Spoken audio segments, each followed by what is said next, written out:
안녕하세요. 건강 365 아나운서 최인경입니다. 접촉을 막거나 끊어야 하는 걸 차단이라고 하죠.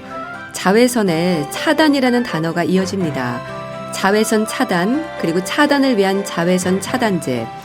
자외선 차단은 여름뿐 아니라 사계절 언제나 신경 써야 하는 부분으로 지적이 되는데요. 자외선을 차단해야 하는 이유가 뭘까요? 피부 건강에 적으로 얘기되는 자외선, 특히 자외선 차단제 사용에 있어서 조심할 부분들은 없을지 잠시 후에 살펴봅니다. 그리고 나이 들수록 낙상에 대한 주의가 지적이 됐는데요. 넘어지면서 입게 되는 골절과 고관절 손상의 위험에 대해서도 알아보겠습니다. 건강 365 엄정화의 페스티벌 듣고 시작하겠습니다. 사계절 언제나 자외선 차단제는 필수라고 말합니다. 피부의 적으로까지 얘기되는 자외선, 그리고 자외선을 차단하기 위한 방법 어떻게 해야 할까요? 피부과 전문의 김지영 원장과 함께합니다. 안녕하세요. 네, 안녕하세요. 네, 원장님. 사실 햇빛은 우리에게 참 고마운 존재인데요. 하지만 이 자외선이 우리 피부에 영향을 미친다는 거죠?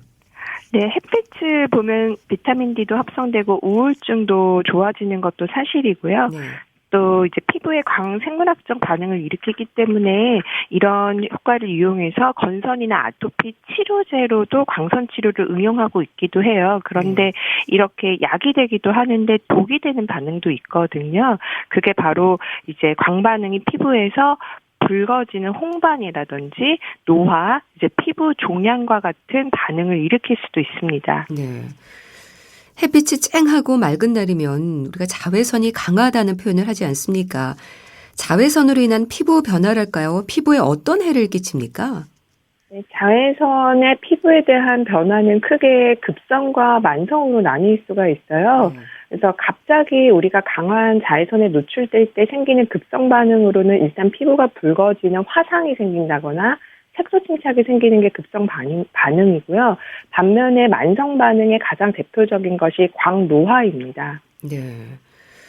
피부가 건조하고 거칠어지면서 탄력이 좀 떨어지는 듯한 느낌도 자외선의 영향일 수 있는 건가요, 그럼? 네, 그럼요. 그 자외선이 바로 외부적인 노화의 가장 큰 원인이거든요. 그래서 나이가 들면서 생기는 자연스러운 피부 노화와는 좀 다르게 자외선에 의해서 생기는 그 노화의 특징은 아까 금방 말씀하신 것처럼 피부가 좀 건조해지고 거칠어지는 것이 특징이고 주름도 굉장히 깊고 굵게 생기게 되고 또 검버섯도 생기게 됩니다. 그러니까 그런 상태에서도 방어를 하지 않으면 우리가 흔히 말하는 잡티가 좀 생기는 거네요. 네, 맞습니다. 아무래도 그 잡티 같은 멜라닌 색소가 과도하게 침착되는 기미나 흑자 같은 색소 질환이 나타나는데 이런 게 이제 한 번 나타나면 자연스럽게 없어지진 않잖아요. 그래서 이제 꾸준한 피부 관리나 자외선 차단이 필요하게 되는 거죠. 네. 그런 기미, 주근깨와 같은 잡티 외에도 피부가 좀 붉어지는 것도 증상일 수 있습니까? 네, 그럼요. 이제 홍조라고도 말씀 많이 하시잖아요. 그래서 피부색을 결정할 때 그런 잡티 같은 멜라닌 때문에 생기는 잡티뿐만 아니라 붉어 보이는 것도 중요한데 이 헤모글로빈 때문에 생기는 거거든요. 근데 혈관이 늘어날 때 그 안에 들어있는 적혈구에 의한 그 색소가 비쳐 보이는 게 피부가 붉어 보이는 현상입니다. 네.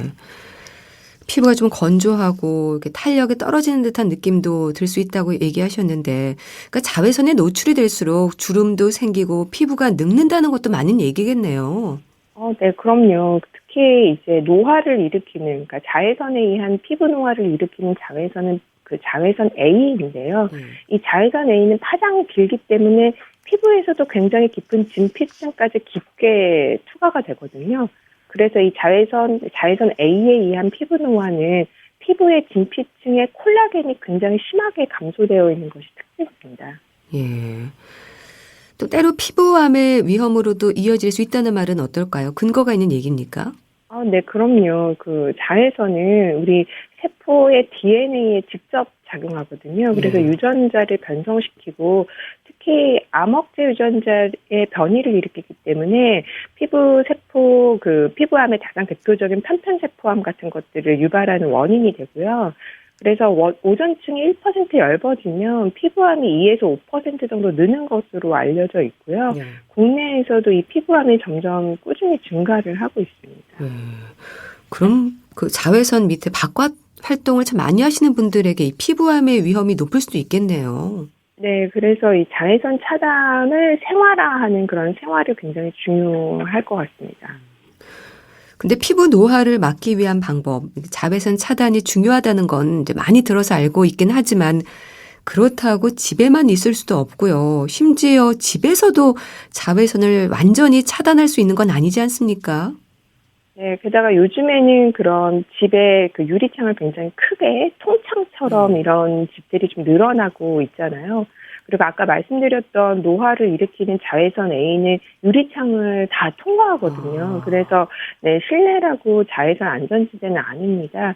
그래서 그런 경우에는 자외선 차단 전용 필름을 유리에 붙인다거나 커튼이나 블라인드를 사용하면 그 실내로 들어오는 유해한 자외선을 차단할 수 있습니다. 예. 그리고 되도록 자외선이 강한 시간대를 피하라는 말을 많이 하는데요. 네. 이게 언제입니까? 시간에 네. 따라서 자외선 양이 어느 정도나 차이가 나는지도 궁금한데요. 네, 하루 중에 정오, 그러니까 낮 12시가 자외선 양의 60%가 집중되는 시기입니다. 넓게 말씀드리면 오전 10시에서 오후 2시에 자외선 양이 가장 많기 때문에 이 시간대에 햇빛 노출을 피하는 것이 좋습니다. 네. 그러니까 넓게 얘기해서 오전 10시부터 오후 2시에 특히 자외선이 좀 차단이 될 수 있게끔 우리가 노력을 해야 되겠네요. 네, 네. 자외선을 차단하는 방법으로 이제 많은 분들이 긴팔 옷을 입거나 팔에 토시를 끼우기도 하고 모자에 스카프까지 소품을 활용하는 경우도 많습니다. 이런 것들 도움이 되긴 하나요? 네, 도움이 됩니다. 옷을 이용한 자외선 차단은 물론 가능하고요. 특히 이제 야외에서 자외선 차단제를 자꾸 바르는 게 좀 어려운 경우에 도움이 되고요. 또 팔다리는 자외선 차단을 소홀하기가 굉장히 쉽잖아요. 그리고 이제 모래나 물처럼 반상황이 심한 곳에는 팔 토시를 사용하면 도움이 되고 또 모자는 얼굴뿐만 아니라 두피나 모발 같은 부분까지도 자외선을 보호할 수가 있기 때문에 모자를 쓰시는 경우는 그 챙이 한 10cm 정도로 넓은 모자를 쓰셔서 턱까지 충분히 차단될 수 있게 이렇게 의복을 이용해서 자외선 차단하실 수 있습니다. 네. 요즘은 마스크 일상이지 않습니까? 요즘은 색색까지 마스크가 나오기는 했는데요. 흰색 마스크와 검정색 마스크 중에서 어느 쪽이 자외선 차단 효과가 클까를 두고 얘기가 많습니다. 원장님 어떨까요? 당연히 어두운 검정 마스크가 자외선 차단 효과가 크고요. 그 외에도 이제 면 마스크보다는 합성 마스크가 효과가 더 크고 또 그 짜임의 조직이 촘촘할수록 자외선 차단 효과가 높습니다. 그리고 UPF라는 그 섬유 조직의 자외선 차단 효과가 표기되어 있는 마스크도 현재 판매를 하고 있거든요. 그래서 UPF 40 이상에서는 이 우수한 자외선 차단 효과를 보인다 이렇게 생각하시면 됩니다. 네. 근데 또 마스크를 쓰고 있기 때문에 자외선 차단제는 바르지 않아도 되지 않을까 생각하는 분도 있거든요. 이건 어떨까요? 마스크 쓰는데 자외선 차단제 발라야 돼요. 이 질문을 최근에 제가 환자분들한테 가장 많이 듣는 질문인 것 같아요. 네. 근데 이제 미국 피부암 재단에서 권고하는 일상생활의 자외선 차단 행위는 사실 SPF 15 이상의 자외선 차단 행위를 권고하고 있는데요. 이 면 마스크를 기준으로 봤을 때는 SPF 7밖에 되지는 않습니다. 그렇기 때문에 그 일상적인 자외선 차단 행위를 대체할 수가 없기 때문에 바르는 것을 권고하고 있습니다. 네. 그러니까 자외선 차단제를 바르고 나서 마스크를 좀 쓰셔야 되겠군요. 네, 네, 그렇습니다. 예. 그 마스크 색 같은 경우는 차단율에 영향을 좀 줄까요? 네, 검은색 같은 경우가 이제 자외선 차단 효과가 크다고 얘기를 하셨지만은. 어두울수록 자외선 차단 효과가 크기 때문에 꼭 검정색이 아니더라도 파란색이라든지 초록색이라든지 이런 색이 하얀색보다는 당연히 차단 효과가 더 높습니다. 그러니까 어두운 색일수록 자외선 차단 효과가 더 큰 거군요. 네, 그렇습니다. 그리고 자외선 차단제 종류가 너무 많아서 그것도 고민이 됩니다. 바르는 거, 뿌리는 거, 뭐 종류부터 차단 지수까지 거기에 실내용과 외출용도 구분해서 써야 한다고 하는데 사실 저는 이제 한 가지로 온 가족이 사용을 하거든요. 네. 원장님, 자외선 차단제의 종류에 대해서도 좀 살펴주세요. 네, 사실 뭐 종류를 여러 가지 분류로 할 수 있는데 아무래도 성분의 원리에 따라서 이 유기 자외선 차단제와 무기 자외선 차단제로 나누는 방법을 가장 흔하게 나누게 됩니다. 그래서 무기 자외선 차단제는 말 그대로 자외선을 물리적으로 반사시켜서 자외선을 차단하는 방법이라서 그 성분이 징크 옥사이드나 티타늄 옥사이드 등이 있고요. 가장 특징적인 게 백탁 현상이 피부를 하얗게 보이게 하는 백탁 현상이 일어나는 게 이 무기 자외선 차단제의 특징이에요. 그래서 어린이들 바르는 이 자외선 차단제가 무기 자외선 차단제 성분이 많이 들어가고요. 반면에 유기 자외선 차단제 성분은 자외선을 이렇게 반사시키는 게 아니라 자외선을 흡수하면서 자외선을 차단을 하게 됩니다. 그래서 백탁 현상이 없는 장점이 있기는 하지만 조금 화학 성분이 들어가 있기 때문에 민감한 피부에 좀 자극을 일으킬 수 있는 단점이 있습니다. 네. 또 성인과 어린이용이 구분이 돼 있는 건 따로 써야 하는 이유가 있는 겁니까? 어떤 차이가 있는지도 궁금합니다.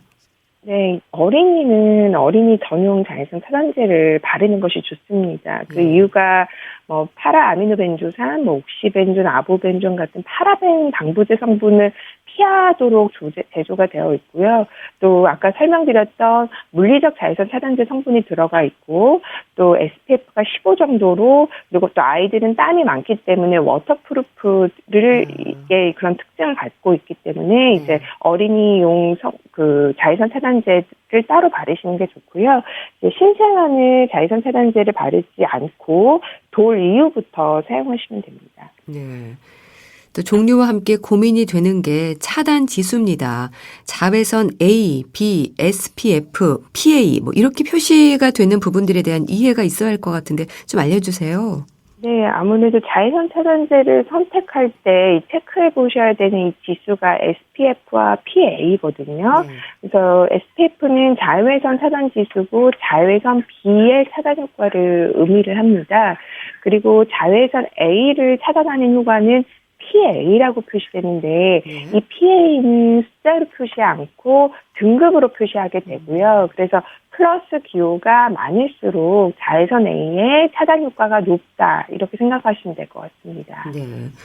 자외선 A와 자외선 B가 어떤 차이가 있습니까? 아까 설명드렸던 것처럼 자외선 A가 파장이 좀 더 길고 그렇기 때문에 피부에 깊게 들어와서 피부 노화를 일으킨다면 자외선 B는 파장은 짧은 대신에 에너지가 강하기 때문에 우리가 이제 자외선을 봤을 때 피부가 갑자기 붉어지는 그런 아주 급성적인 반응을 일으키게 됩니다. 그래서 A와 B가 동시에 차단이 되는 게 굉장히 중요한 거죠. 네. 그러니까 자외선 A와 B를 모두 막아주는 제품을 선택을 해야겠네요. 거기에 플러스로 표시되는 부분이 이제 더해지는데 이게 플러스 개수가 많을수록 차단 효과가 높은 거죠? 네, 이제 PA 같은 경우는 아까 설명드렸듯이 UVA에 대한 자외선 차단의 그 효능인데 플러스 기호가 많을수록 차단 효과가 높은 거는 사실인데요. 사실 일상생활을 할 때는 플러스가 하나만 붙어도 괜찮고 야외 활동을 할 때는 플러스가 3개가 붙어있는 그런 자외선 차단제를 선택해 주시는 것이 좋습니다. 네. 그 얘기는 무조건 차단 지수가 높다고 좋은 건 아니라는 말씀이신 건가요? 네, 지수가 높다고 해서 무조건 좋은 것은 아니고요. 오히려 이 SPF나 PA를 높게 구현할수록 피부에 자극이 될 수 있는 그런 성분이 많을 수 있다는 의미입니다. 그렇기 때문에 일상생활에서는 SPF를 기준으로는 20에서 30이면 충분하고요.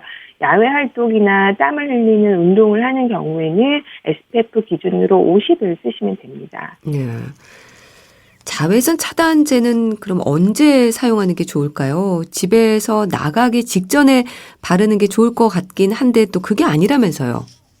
네, 왜냐하면 자외선 차단제를 똑같이 똑같은 자외선 차단제를 사용해도 바르는 방법에 따라서 효과가 달라지거든요.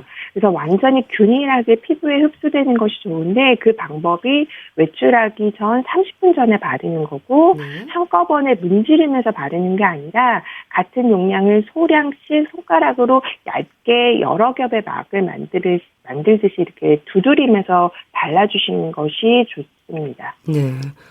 그럼 또 어느 정도의 양을 바를 것인가에 대해서도 얘기가 많습니다. 무조건 많이 자주 덧바르는 게 좋을까요? 네, 그 양은요, 그 티스푼을 생각하시면 되는데, 티스푼 하나가 그냥 6ml 정도 되거든요. 근데 얼굴과 목, 팔은 각각 티스푼을 반 정도 바르시면 된다고 생각하시면 되고요. 몸통이나 다리는 각각 티스푼 하나를 바른다고 생각하시면 됩니다.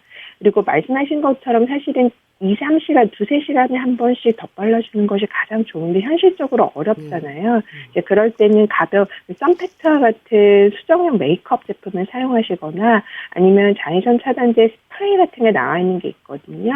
이제 그렇게 좀 사용감이 가벼운 제품을 선택하시면 좋습니다. 네. 날이 좀 흐린 날도 자외선 차단제를 발라야 하는 거죠? 네, 아까 유리창도 통과한다고 말씀을 드렸잖아요. 그래서 구름도 통과하기 때문에 그런 이유로 바르시는 것을 권해드립니다. 네. 또 화장은 하는 것보다 지우는 게 중요하다는 말을 하지 않습니까? 자외선 차단제의 경우도 이게 해당이 됩니까? 잘 때도 바르고 자라는 말도 하던데 어떨까요? 잘 때는 제가 권해드리지 않고요. 근데 자외선 차단제를 바르셨으면 메이크업, 화장을 하지 않더라도 이중 세안을 해주셔야 합니다. 네, 그래서 그렇지만 또 피부 타입이 좀 예민하거나 민감한 분들은 이렇게 이중 세안을 하는 과정에서 또 피부에 자극을 받을 수가 있기 때문에 그런 경우에는 자외선 차단제를 바르는 것의 장점과 그리고 자외선 차단제를 지우는 것의 단점에 대해서 비교해서 결정하는 것이 좋고요. 또 최근에는 히알루론산 같은 보습 성분이 들어가 있는 자외선 차단제도 나와 있기 때문에 애초에 그렇게 자극이 좀 덜한 자외선 차단제를 선택하시는 방법도 좋은 방법입니다. 근데 그렇게 자외선 차단제가 좀 안 맞는다는 말을 하는 분들 같은 경우는 피부염과 같은 부작용의 위험을 경험하기도 하는데 어떻습니까? 네, 사실 자외선 차단제의 가장 흔한 부작용이 피부염이긴 하지만요. 최근에는 이런 화장품 제조 기술인 코스메티컬 기술이 많이 발전을 했기 때문에 두포감이 굉장히 좋고 자극이 없는 제품들이 대다수이기 때문에 저는 요즘에는 그런 자외선 차단제에 대한 부작용은 호소하시는 분들은 점점 줄고 있는 것 같습니다. 네. 자외선 차단제를 바르면 또 눈이 좀 시리다는 분들도 있습니다. 이거는 왜 그럴까요? 네, 그거는 이제 이마와 눈 주변에 바른 자외선 차단제가 땀과 함께 눈에 들어가면 눈에 통증을 일으키게 되는 거거든요. 그래서 눈가 전역도 자외선 차단제를 바르는 방법도 있고요. 그리고 자외선 차단제를 직접 바르기보다는 자외선 차단 기능이 있는 아이크림을 바르는 것도 또 좋습니다. 그리고 이제 눈 화장 자체가 그런 눈의 통증이나 눈의 피로를 더 가중시킬 수 있기 때문에 자외선 지수가 높은 날에는 눈 화장을 좀 짙게 하는 것을 좀 피하는 것이 그 눈의 어떤 부담을 줄일 수 있는 방법입니다. 네. 근데 자외선 차단제를 열심히 바르다 보면 하얗게 뜰 정도로 바르게 되는데 이 정도로 발라야 되는 건가요? 아까 하얗게 된다고 백탁 현상이라고 많이 말씀을 드리는데요. 백탁 현상은 사실 물리적 차단제가 들어갔을 때 나타나는 현상입니다. 그래서 만약에 그게 좀 불편하신 분들은 그런 유기제차라고 불리는 화학적 차단제를 선택하시면 그런 백탁 현상이 좀 덜 합니다. 네. 그러니까 자신에게 불편한 점들을 보완한 제품들을 찾는 게 좋겠네요. 네, 맞습니다. 그래서 제품의 선택이 가장 중요하죠. 네. 식품의약품안전평가원에서 제시하는 올바른 자외선 차단제 선택 기준이 있다고 들었습니다. 좀 알려주세요. 네, 가장 사실 중요한 거는요. 식품의약품 안전처에서 자외선 차단 효과에 대해서 인정받은 그 기능성 화장품 표시가 있는 제품을 선택하는 것이 굉장히 좋고요. 그래서 이 식약처에서는 다양한 방식의 선택 기준을 안내 드리는데 그 중에서도 아무래도 이 용도에 따라서 그 활동의 종류에 따라서 자외선 차단제의 SPF와 PA 지수를 선택하는 방식을 지금 가이드를 하고 있습니다. 그래서 쉽게 이제 실내 활동할 때는 나 아니면 간단한 우리 그냥 일상적인 활동할 때는 SPF 10에서 30의 PA가 2개가 들어간 거 정도의 자외선 차단제를 선택하시면 되고요. 그 활동이 스포츠라든지 야외 활동, 뭐 등산 이런 경우에는 SPF 30에서 50를 선택하시고 PA는 3개가 이렇게 표시되어 있는 그것을 선택하시면 되겠습니다. 네. 이 자외선 차단제 유통기한은 어떻게 됩니까? 저는 많이 남아서요. 작년에 쓰던 걸 또 쓰게 되는데 그래도 효과가 맞아요. 있을까요? 네, 맞아요. 화장품 대부분 자외선 차단제는 작년 여름에 썼던 거 좀 덜 쓰시다가 이제 겨울에 안 쓰시다가 또 1년 지나서 그냥 계속 이어서 쓰는 경우가 굉장히 많으신데 자외선 차단제의 그 유통기한은 1년이라고 보시면 되고요. 네, 화장품을 뜯고 1년이 경과하면 그 자외선 차단에 대한 효과가 떨어지게 됩니다. 그리고 또 무엇보다 이 내용물의 색상이 변했다거나, 층이 분리됐다거나 이런 내용물의 이상이 생긴 경우에는 당연히 제품 사용을 중지하셔야 합니다. 네. 요즘은 남성들도 뭐 자외선 차단제에 대한 인식이 높아졌다는 생각이 드는데요. 이제 하루가 다르게 더워질 텐데 자외선 차단제 사용에 있어서 꼭 기억해야 하는 부분이 있다면 좀 짚어주세요. 네, 아무래도 자외선 차단제를 계속 잘 사용하시기 위해서는 자신의 피부 타입에 맞는 자외선 차단제를 바르시는 것이 좋아요. 그래서 땀이 많고 지성 피부 분들은 로션 타입을 선택하시는 게 좋고요. 건조하거나 뭐 피부 탄력이 떨어져 있는 경우에는 자외선 차단제 크림 등을 사용해서 자신에게 잘 적합한 자외선 차단제 제품을 선택하셔서 꾸준히 자외선 차단 생활을 이어나가시는 것이 피부 건강에 가장 중요하다고 하겠습니다. 네, 알겠습니다. 자, 말씀 잘 들었습니다. 오늘은 자외선 차단제에 대해서 알아봤는데요. 피부과 전문의 김지영 원장과 함께했습니다. 감사합니다. 네, 감사합니다. KBS 라디오 건강365 함께하고 계신데요. 김진표 신혜원의 유난히 듣고 다시 오겠습니다.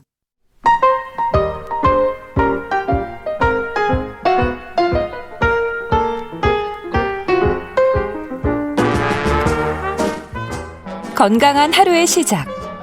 KBS 라디오 건강365 최윤경 아나운서의 진행입니다.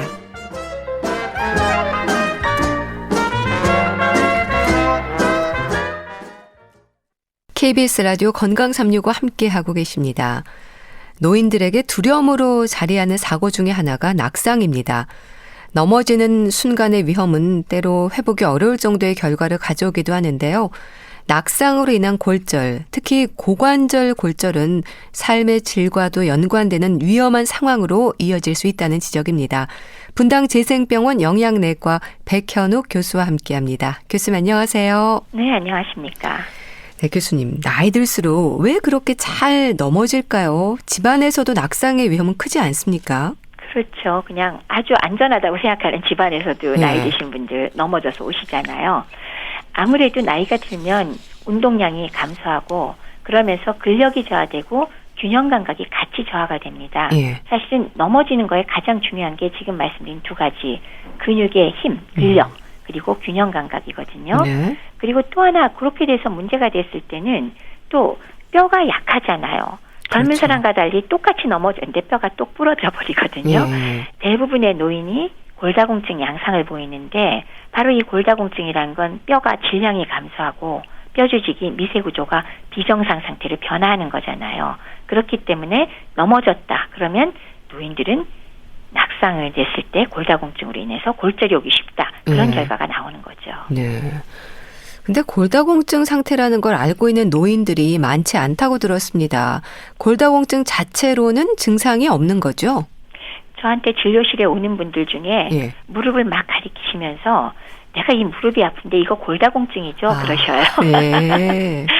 실제는 뭐 노인들의 경우 사실 호르몬 변화나 뭐 노화나 운동 부족으로 많이 진행은 돼 있지만 골다공증의 성격 자체는 넘어져서 뼈 부러지기 전까지는 사실 증상 전혀 없습니다. 따라서 어디 관절이 아프거나 그런 건 골다공증 증상이 아니고요. 네. 자체는 증상이 없다. 따라서 검사를 해야 알 수 있다가 네. 답입니다. 그럼 나이와 뼈 건강, 그러니까 젊었을 때부터 운동을 열심히 한 경우에는 같은 나이라도 차이가 클까요? 아니면 그런 부분들과 상관없이 나이가 주는 뼈의 구조나 조직이 변하는 걸까요? 어느 정도는 유전적인 요인도 있고 그렇기 때문에 네. 약간은 변화하는 거는 맞습니다. 그러니까 나이를 먹게 되면서 뭐 칼슘 흡수가 적어져서 조골세포가 감소하면서 골밀도가 감소하는 측면이 분명히 있고요. 예. 또 나이가 드시면서 병들이 많잖아요. 그래서 전신질환을 동반하기 때문에 예를 들면 뭐 스테로이드 약물을 오래 쓰거나 갑상선 호르몬들의 약물 복용, 그다음에 여성의 경우는 폐경을 겪으면서 역시 에스트로겐 부족이 있기 때문에 골다공증 악화 요소는 많습니다. 그렇긴 하지만은 이러한 것들이 뭐 음주나 흡연이나 과다한 커피 같은 걸로도 악화되는 경우도 있고 그렇기 때문에 네. 이런 음주 피하고 금연하시고 과다한 커피 섭취도 피하고 그다음에 좋은 단백질 섭취를 충분히 하면서 비타민 D, 칼슘, 마그네슘 같은 미네랄 섭취를 부족하지 않도록 하고 네. 그다음에 또 뼈에 자극이 가는 중력으로 자극이 가는 운동들이 있지 않습니까? 네. 걷기, 달리기, 뭐 자전거 타기 등등의 운동을 규칙적으로 꾸준히 하면은 골밀도를 상당히 유지할 수 있기 때문에 뼈의 구조나 조직이 일부 변하는 것은 맞지만 상당 부분 유지를 할 수가 있습니다. 네. 사실 낙상이라는 게 뭐 오르막길이라든지 계단, 등산과 같은 부분에서만 발생하는 게 아니지 않습니까? 평지를 걷거나 뭐 집안 거실이나 욕실에서도 사고가 많이 발생하지 않나요? 그렇죠. 우리가 젊고 건강할 때는 근력하고 평형 기능이 좋으니까 뭐 어지간한 곳이 아니면 잘 넘어지지도 않고 예. 또 넘어지더라도 부러지는 일이 잘 안 생기죠. 근데 나이가 들면서 근력이 떨어지고 평형 감각이 저하되면 아주 안전하다고 생각하는 집안에서 낙상 사고가 정말 많이 일어납니다. 예. 뭐 병원에 오시는 분의 대부분의 노인들의 낙상 사고는 집안에서 일어나니까요. 아, 그렇군요. 그러면 어디서 생기느냐? 물론 욕실에서 미끄러지는 거 굉장히 흔하죠. 예. 그렇지만 거실이나 방 어디든지 발생하기 쉽기 때문에 그런 것들을 예방하기 위해서 노인들이 거주하는 주택의 경우는 집안의 문턱을 없애는 거 1번, 그리고 조명을 밝게 하는 거 2번, 예. 그리고 화장실이나 거주 공간 벽면에 잡을 수 있는 손잡이를 적절하게 설치해 드리는 것을 권해드리고요. 네. 그다음에 침대도 너무 높은 거 피하도록 하시고요. 만약에 양말을 신을 경우에는 미끄럼 방지 양말을 선택하도록 하고 또 욕실 바닥 또한 미끄럼 방지용으로 반드시 손을 쓰고 설치를 해두셔야 되겠습니다. 네. 사고가 나서 병원에 가서야 골다공증을 알게 되는 경우가 많습니까? 그렇죠. 앞서 말씀드렸듯이 골다공증은 그 자체로 무증상이니까요. 네. 그래서 넘어지는 것 같은 충격을 받았을 때 부러지게 되는데 뭐 많은 경우에 그때야 비로소 알게 되는 경우가 많습니다. 실제로 심한 경우에 나이 드신 분이 기침하다가 갈비뼈 여러 개 부러지는 경우도 병원에 입원하십니다. 너무 아프니까. 그런 경우도 많으니까요. 이 뼈 건강을 확인하기 위한 수치가 골밀도죠. 이건 뭐 기본적인 건강 검진으로도 확인이 가능한 부분일까요? 가능합니다. 골밀도로 골다공증을 진단하는데 이제 흔히 쓰는 방법이 예. 그 소위 덱사라고 이중 에너지 X선 흡수 계측 방법을 가장 흔히 써요. 근데 국가검진 프로그램엔 들어있지 않습니다. 거기는 가장 기본만 들어있으니까. 네. 그렇지만 일반적으로 병원에서 시행하는 건강검진엔 대부분 포함이 되고요. 물론 또 요구하시면 찍어드리기도 하고요. 네. 그 외에 이제 골밀도 검사하는 방법으로는 전사나 단층 촬영을 이용할 수도 있습니다. 네. 그럼 젊은 사람들과 뭐 진단 기준이나 수치가 좀 다릅니까? 기본적으로 기준은 똑같습니다. 네. 이 골밀도 검사는 젊은 연령층의 골밀도를 0으로 기준으로 잡고요. 거기에 비해서 표준 편차가 얼마냐라는 수치로 하거든요. 그래서 일반적으로 표준 편차에서 마이너스 2.5보다 더 마이너스로 가면 그거를 우리가 골다공증입니다라고 하고 네. 마이너스 1에서 마이너스 2.5 사이는 골결핍증, 오스티오페니아라고 부르죠. 네. 그래서 기본적으로는 진단 기준 같습니다. 네. 또 골다공증의 위험에서 갑상선 질환이나 간 질환과 같은 부분이 지적되기도 하던데 그렇습니까? 맞습니다. 환자 본인이 갖고 있는 여러 가지 기저질환, 전신질환들이 골다공증을 악화시킬 수 있는데요. 예. 금방 말씀 주셨던 갑상선 질환, 기능 항진증 혹은 부갑상선 기능 항진증도 역시 골다공증 위험도가 올라가고요. 그 외에 류마티스 관절염이라든지 악성 종양 등이 원인이 될 수도 있습니다. 네. 근데 골다공증의 위험이 여성들에게 더 높은 것 같아요. 어떻게 아셨어요? 예. 예, 여성이 남성보다 훨씬 많죠. 기본적으로 여성은 테스토스테론이라는 호르몬이 굉장히 적기 때문에 예. 근육량이 남성보다 적어요. 그래서 일단 체중도 적게 나가기 때문에 그 중력에 대비해서 뼈를 튼튼하게 하는 그 작용이 적어서 그런지는 몰라도 예. 기본적으로 골다공증 위험성이 조금 더 높고요. 또 하나는 폐경이라는 거를 겪게 되잖아요. 그러면 그전까지 에스트로겐이 충분히 나오면서 어느 정도 뼈 건강을 유지하고 있다가 에스트로겐이 갑자기 감소하면서 역시 골다공증이 확 심해지는 이유가 아마도 여성에게 더 높은 이유가 될 것이라고 생각을 합니다.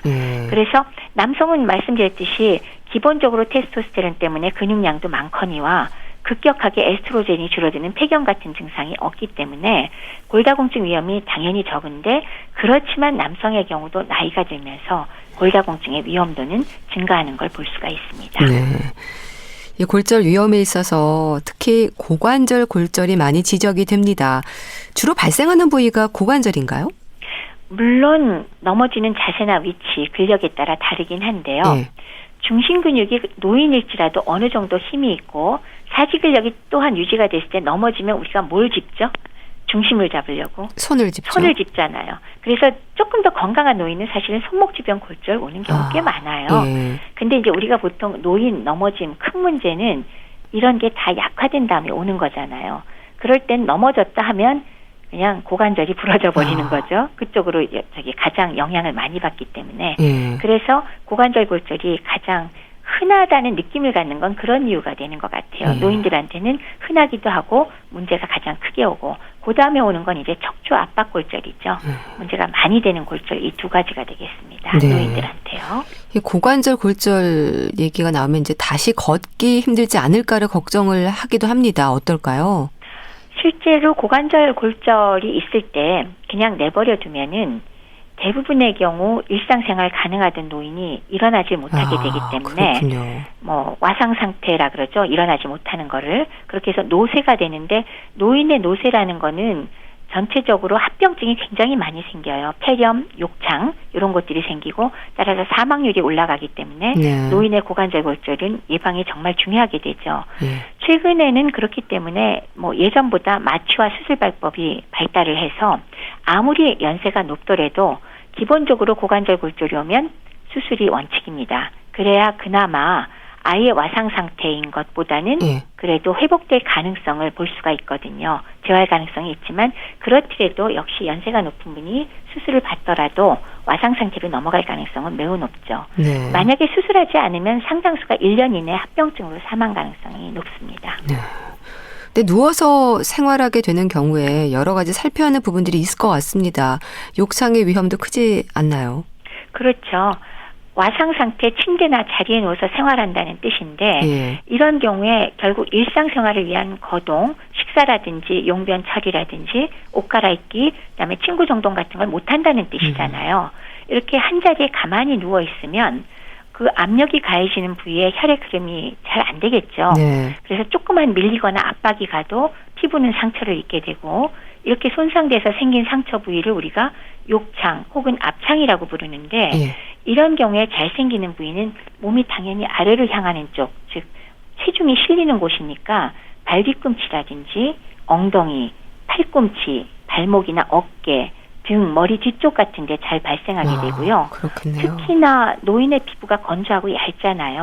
손상되기 쉽기 때문에 심하게 진행될 가능성이 높습니다. 그러니까 골절로 인한 위험이 욕창뿐 아니라 뭐 근육이냐 뼈에 또다시 손상이 될 수 있는 거겠네요. 그렇죠. 처음엔 매 해당 부위가 그냥 불그스름한 색조만 보이게 되지만 점점 시간이 지나면서 거기가 물집이 잡히거나 아니면 피부가 파여버리게 되겠죠. 그러면 궤양이 형성되고요. 그 깊이가 점점 파이면 심지어 처음에는 피부지만 나중에는 근육을 파고들게 되고 뼈까지 드러나게 되면 실제 뼈에 염증이 생기는 수까지도 생깁니다. 그리고 심줄 관절까지도 침범하는 경우가 있는데요. 특히 와상 노인에게 치매나 당뇨병, 혈관 질환 같은 게 동반돼 있으면은 훨씬 더 혈액 순환이 안 되니까 발생하기가 쉽겠죠.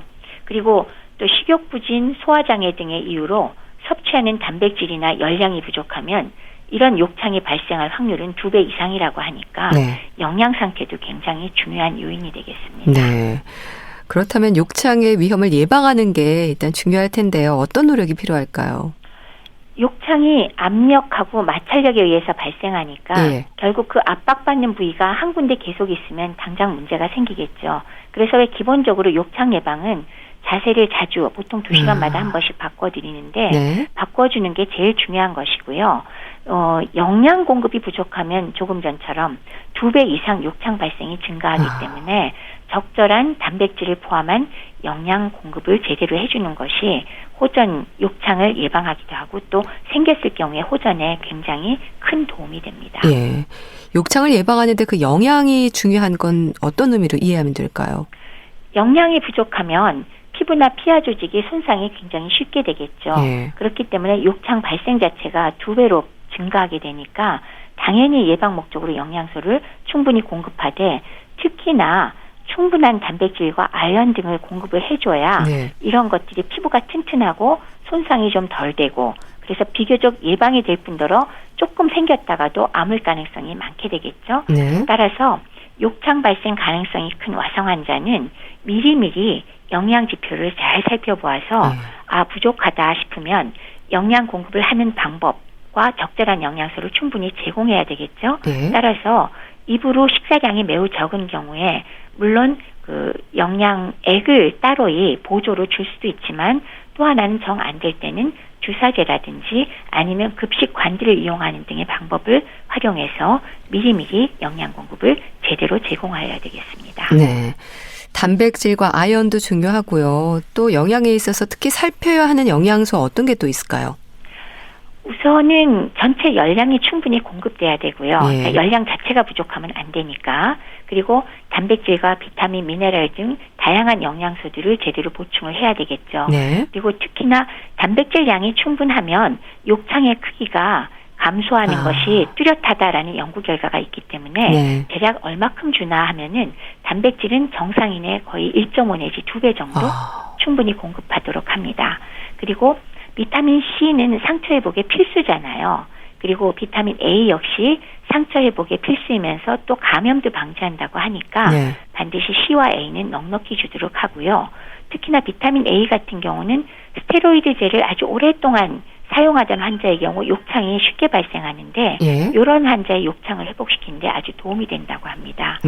그리고 미네랄 중에서는 아연이 상처 회복과 면역력 유지 그리고 입맛도 회복을 시키기 때문에 역시 충분히 공급해 주실 필요가 있습니다. 또 칼슘 섭취가 중요하다는 말도 하는데 어떨까요? 고관절, 골절 위험을 예방하는 데 도움이 될까요? 뼈의 건강을 위해서 가장 중요한 영양소 골라내라 그러면 당연히 칼슘이 들어갈 거고요. 그다음에 마그네슘과 비타민 D 부족하지 않도록 하는 거 제일 중요하겠죠. 물론 칼슘 무조건 고용량을 제가 추천하지는 않지만 부족하지 않도록 적정량 꼭 투여하도록 하시고요. 그 외에 마그네슘과 비타민 D 그리고 구리, 아연, 망간 등도 함께 투여되면 더욱 뼈 건강에 효과적이라고 하니까 고루 섭취하도록 하는 게 중요합니다. 자, 그렇다면 어떤 음식으로 얼마나 챙겨 먹어야 할지에 대해서도 질문을 많이 받지 않으세요? 그렇죠.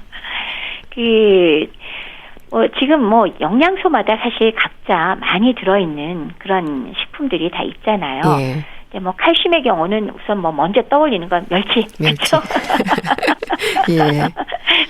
멸치가 많다 그러는데, 그거 말고도 사실 칼슘 많이 들어있는 것들은 이것저것 많잖아요. 우유에도 물론 많이 들어있고요.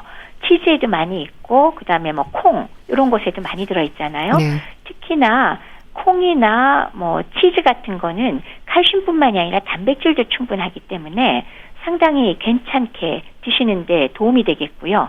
그 다음에 시금치에도 사실은 칼슘 많이 들어있거든요. 물론 동물성보다는 흡수율은 적지만 시금치나 양배추의 경우 장점은 기타 다른 미네랄들이 많이 들어있다는 거, 예. 마그네슘이나 아연이나 그렇기 때문에 역시 도움이 될 거고 양배추에는 비타민 K가 또 많다고 합니다. 그래서 이런 것들은 드셔서 뭐 맛있게 먹을 수 있지 않을까요? 저 요새 시금치하고 양배추 많이 먹는데. 네, 시금치, 양배추 같은 거 좋고요. 네.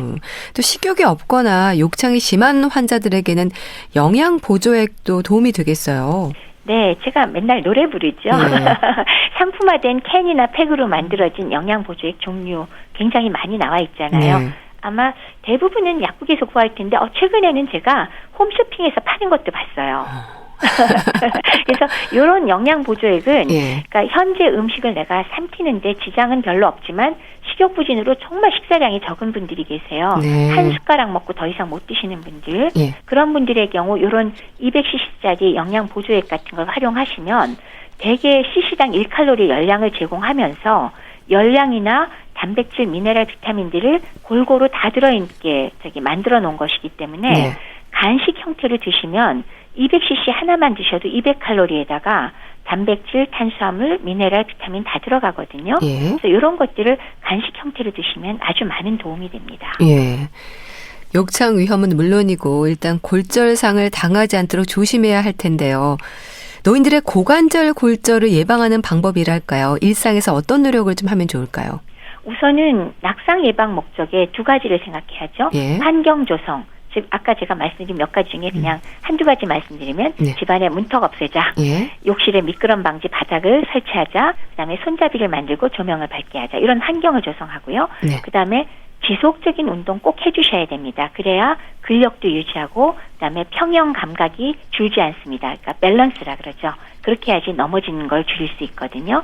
그다음에 두 번째는 골다공증 예방과 호전 쪽인데요. 골다공증 예방에도 운동이 엄청 도움이 되죠. 예. 여기에는 이제 영양 문제로 적절한 영양 공급 잘 하셔야 된다. 이 두 가지 요소로 말씀을 드릴 수 있습니다. 예.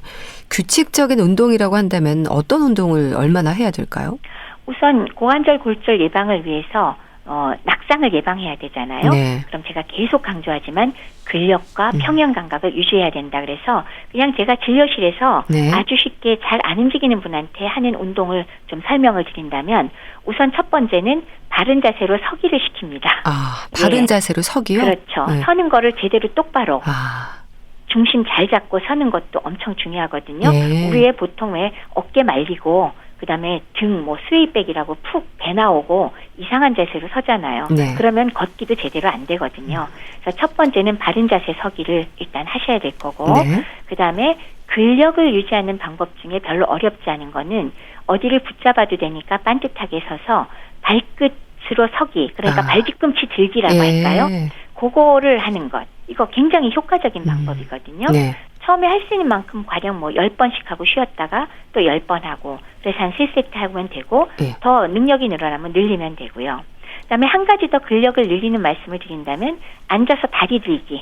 아, 허벅지 근육 강화시킬 수 있거든요. 예. 다리 쭉 펴서 드는 거. 네. 그래서 그런 정도 근력 강화 운동 권해드리고요. 그다음에 평형 감각은 또 쉬워요. 바른 자세로 벽 같은 데를 손을 가볍게 잡고 서서 한 발 서기.